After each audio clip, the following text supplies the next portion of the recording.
একদিন আমি আমার বউকে শুনিয়ে শুনিয়ে কবিতা আবৃত্তি করতেছিলাম। বাসায় আমি বসে আছি, লাগছে বড় একা। বউ আমার কয় না কথা, খাইছি আমি সেকা। কবিতা শুনে বউ মুচকি এসে জবাব দিল, সারাদিন তোমার মতন আজাইরা তাকি না আমি। অফিসে তুমি না গিয়ে কেন করো পুংটামি। ঠিক তখনই রুমে মা এসে হাজির হলেন।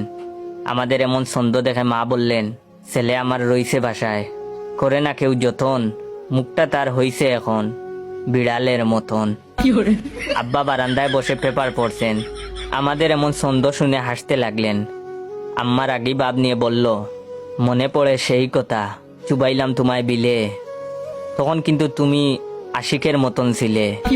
আব্বা মনে হয় কিছুটা লজ্জা পেলে সেই টপিক বাদ দিয়ে পরক্ষণেই বলল, অফিসে না গিয়ে জয় বাসায় রইছ কেন বসে, আমি কিন্তু উঠলে গালে দেব চড় কষে। দাঁত খুঁচাতে খুঁচাতে রুদেলা রুমে হাজির। সেও বলল, ভাইয়াকে একা পেয়ে দিচ্ছে সবাই বোকা। ভাইয়ার মুখ চিকার মতন লাগছে বুকা শুকা। সবার এমন ছন্দ শুনে আমি শিহরিত। রুদেলাও দেখি কম নাই, এই হতচ্চারি ছন্দ পারল কেমনে।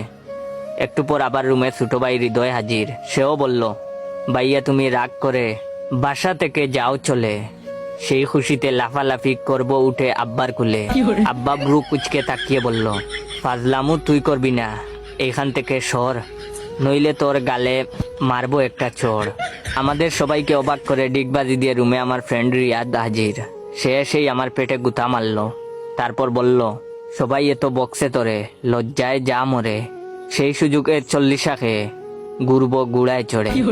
তারপর আর কিছু মনে নাই। জ্ঞান ফিরে নিজেকে হাসপাতালে আবিষ্কার করলাম। ডক্টর আমাকে দেখেই বলল, তোমার পরিবারের সন্ধ্যের মেলা, এই যে দিলাম ওষুধ, খেয়ে নিও 3 বেলা। ভিডিওটা কেমন লাগলো অবশ্যই কমেন্ট করে জানাবেন। আর হ্যাঁ, ভাইয়ের পেজ ফানি মামাকে ফলো দিয়ে রাখবেন। ধন্যবাদ।